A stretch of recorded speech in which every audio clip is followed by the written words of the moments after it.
Hey! Are you kidding me? Why is Mom eating? These were the words my husband said to me over the phone while he was away from home for a while for work. The past 5 years that I was married to my husband, our relationship has not been a good one. When I do contact him occasionally, we fight. He rarely came back to the house where my mother-in-law and I lived. Then, he suddenly sent me homemade cookies. When I came home from work, my mother-in-law opened them without my permission and was devouring them. When I called my husband and told him that my mother-in-law had eaten them, he panicked. At that moment, my mother-in-law collapsed. I took my mother-in-law to the emergency room, where I was shocked to learn the truth. I immediately called the police. My name is Eleanor. I am 35 years old and I work at a nail salon. I met my husband Daniel on a group blind date. Colleagues from my nail salon had a group blind date every week. I had been invited a few times, but I wasn't very into it, so I passed most of the time. But one day, I was tricked into thinking it was a girls' night out. Those days, I wanted to be better at nail art, so all I wanted to do was work. The last time I had a boyfriend was when I was a student. My colleagues, who were worried about my lack of interest in men, had been planning this party for a long time. It was thanks to them that I met my husband, so maybe it was a good thing that I was fooled. My husband works in real estate. Like me, he was brought to the party by folks to make up the numbers. While everyone around us was having a great time, we were talking in a corner. Apparently, he enjoys cooking. On his day off, he makes elaborate dishes and sweets. Although I am a dexterous cook myself, I was amazed at the colorful and delicate dishes that he made. If you can make such wonderful food, why don't you make it your job? I suggested, but he replied, "It's just right to keep what you love as a hobby," with a laugh. We made plans to go out for dinner and exchanged numbers that day. A few days later, I was invited to Daniel's house. A little nervous when I arrived, but there was a huge feast on the table. It looked beautiful and tasted very delicious.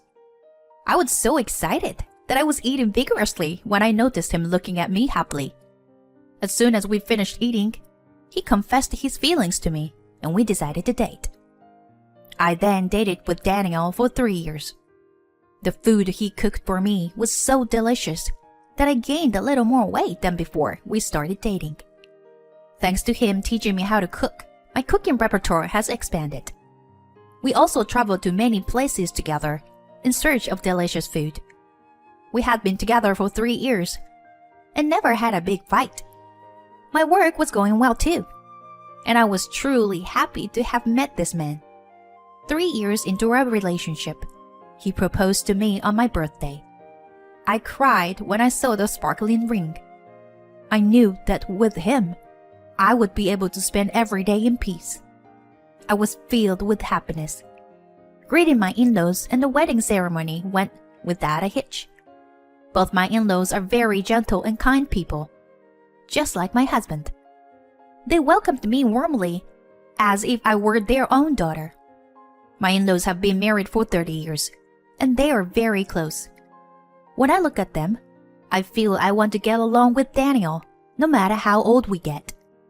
I don't think I'll see them often, because they live far away from us, but I had a feeling we would get along well. Life with my husband was going well too.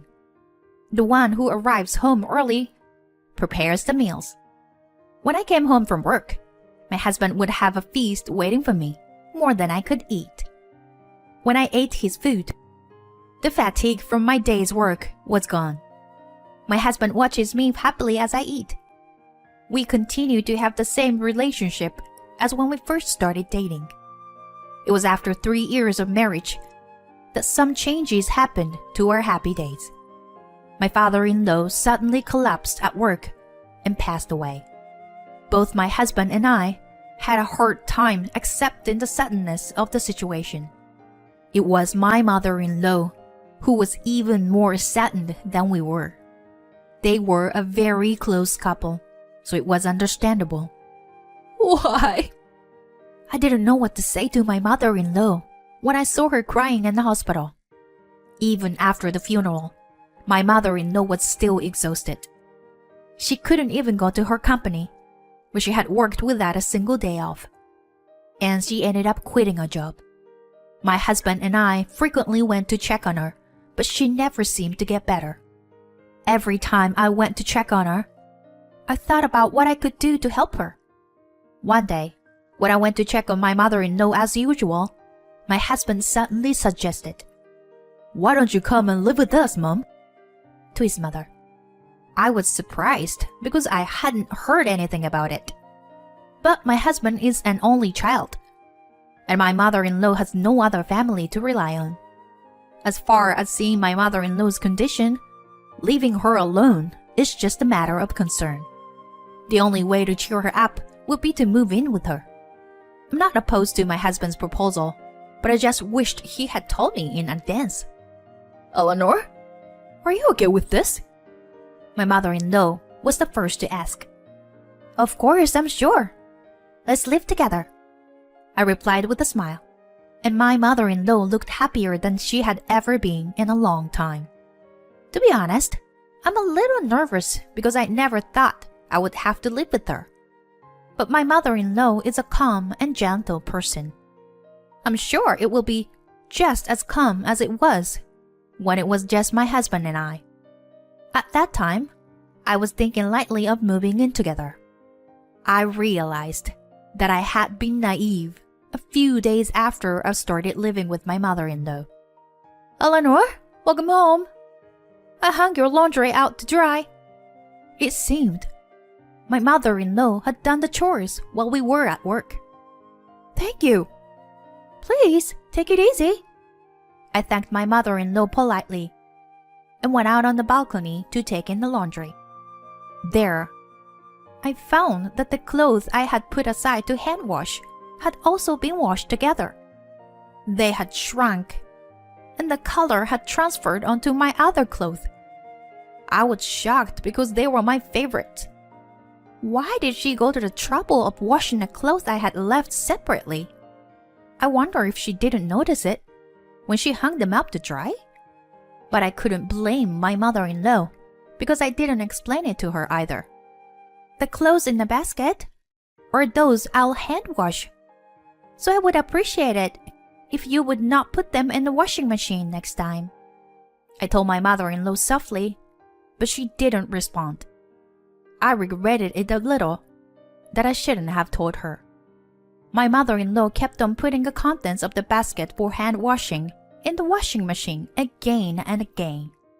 Sometimes my wet clothes were left in the washing machine, and my clothes that was supposed to be in the laundry basket somehow ended up in the trash. By the time 2 weeks had passed, I began to think that I was being harassed.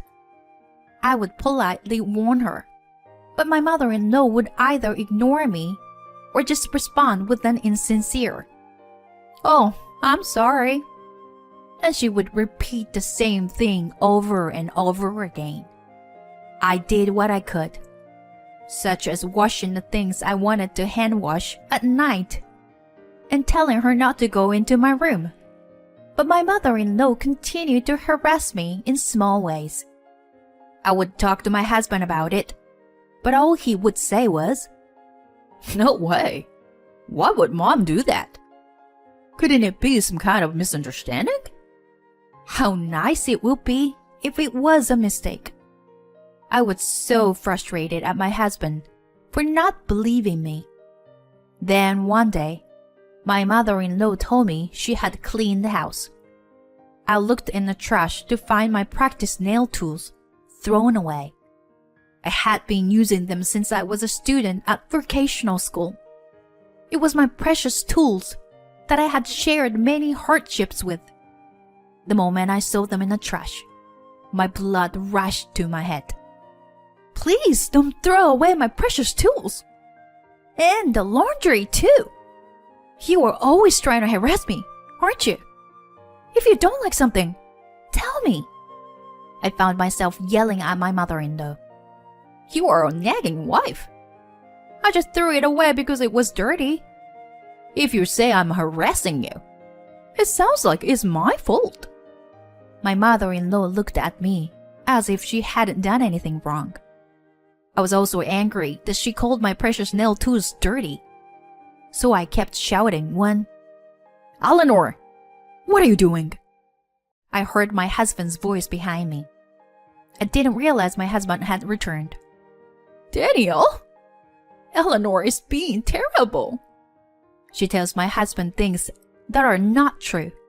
And when I tried to deny them, he would say, That's Eleanor's fault. She's an asshole. How can you be angry with Mom when you know she's not well?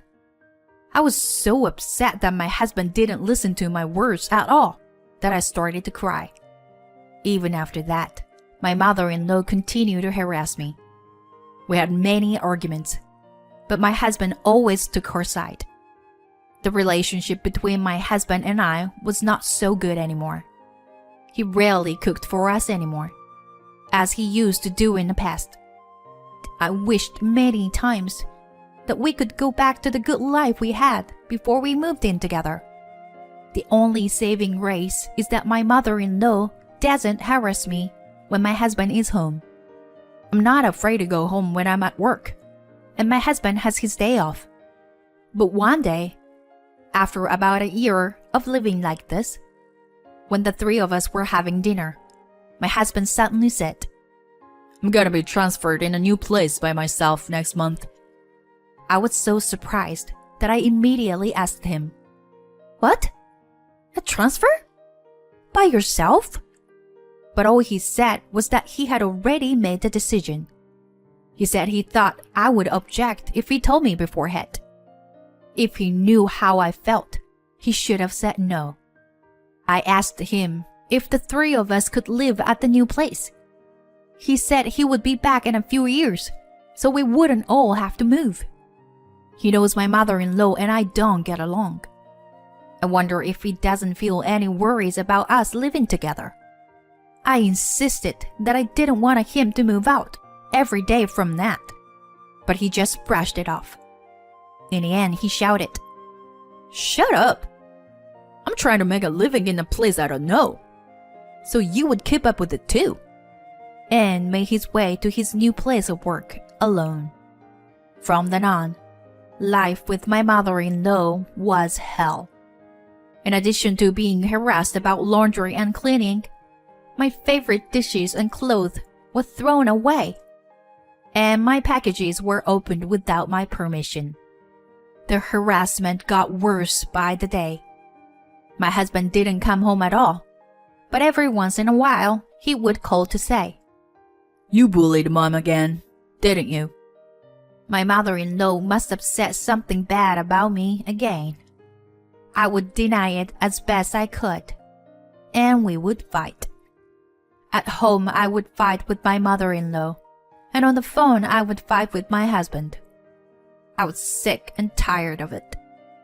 Only while I was working, I could forget about the bad things. I was so glad I had a job. It was a year after I started living with my mother-in-law. When I came home from work, my mother-in-law was eating cookies.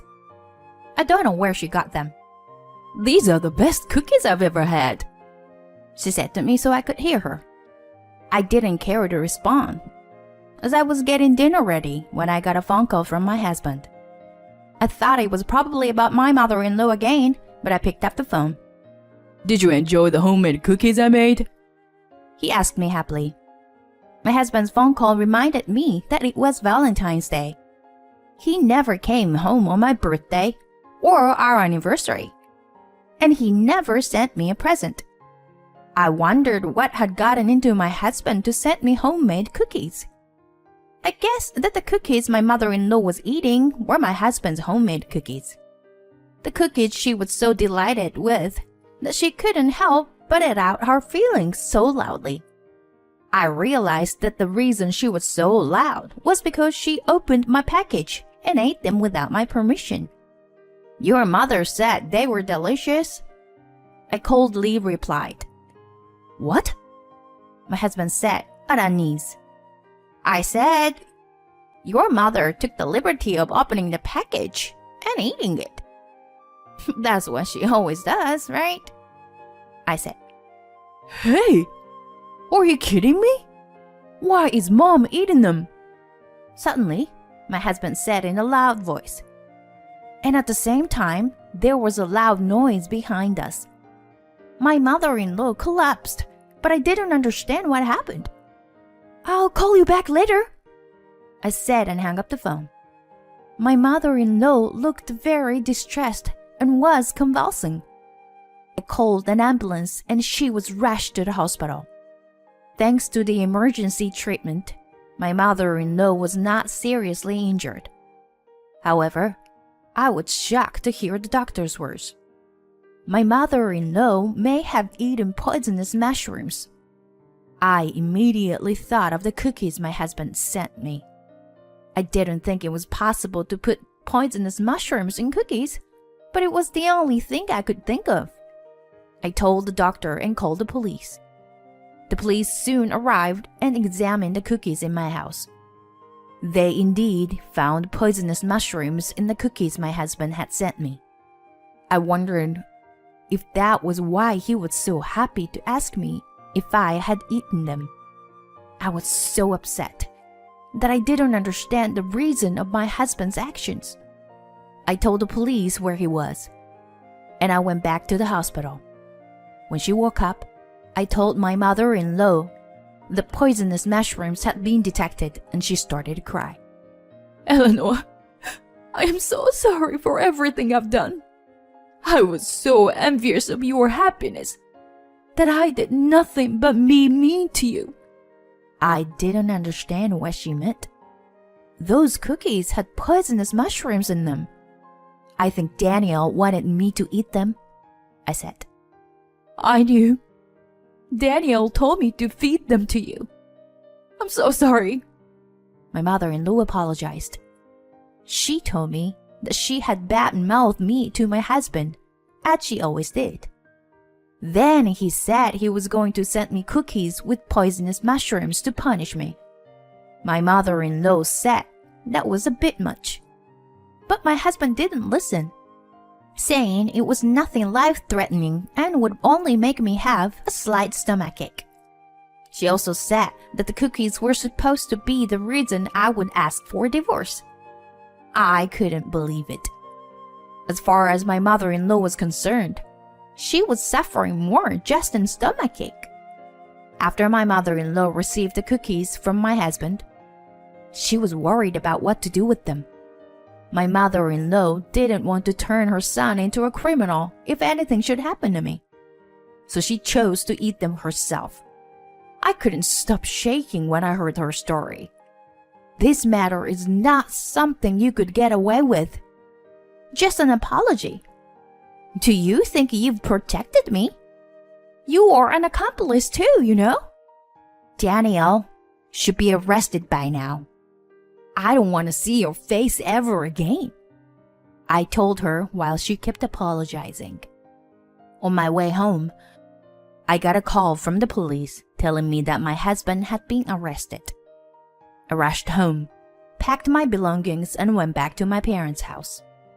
Later, after he was released, I asked my husband to fill in the divorce papers through my lawyer. And so, the divorce was finalized. It was also decided that I would receive alimony. The lawyer told me that my husband had been having an affair before he moved out. She said it was with a colleague at work. The reason for it was because my mother-in-law and I didn't get along well, and the atmosphere in the house was bad. Well, that's no reason to have an affair. He wanted to spend more time with his affair partner, so he'd ask for a transfer himself. He thought that if he was cold to me, I would ask for a divorce. So he started fighting me about my mother-in-law. He got tired of me not asking for a divorce and decided to commit this crime. I wonder why I had put up with it all these years. I had a little bit of hope that one day he would return to the gentle husband he had been when we were first married. But if this was the case, I wish I had asked him for a divorce sooner. I never thought that my husband's cooking, which I loved so much, would cause me such trouble. My husband was released from prison, but he was fired from his job because of this arrest. Apparently, it was originally rumored within the company that he was having an affair. And so, the woman he was having an affair with was fired along with them. She eventually has given up on him, and he is now living with his mother. Since he has a criminal record, he can't seem to find a new job. He had to spend a lot of money on the woman he had an affair with and almost has no savings. He's living poor life while borrowing money. My mother-in-law is now harassing my husband the same way she harassed me. You should get a taste of how hard it was for me. For a while, I was in a state of shock and couldn't open up to anybody. However, with the support of my family, I was able to recover. I decided to open a nail salon at home with the alimony and the money I had worked so hard to save. Since I was a student, it had been my dream to open my own nail salon someday. On the nail salon opening day, my colleagues from my former workplace came to congratulate me with flowers and gifts.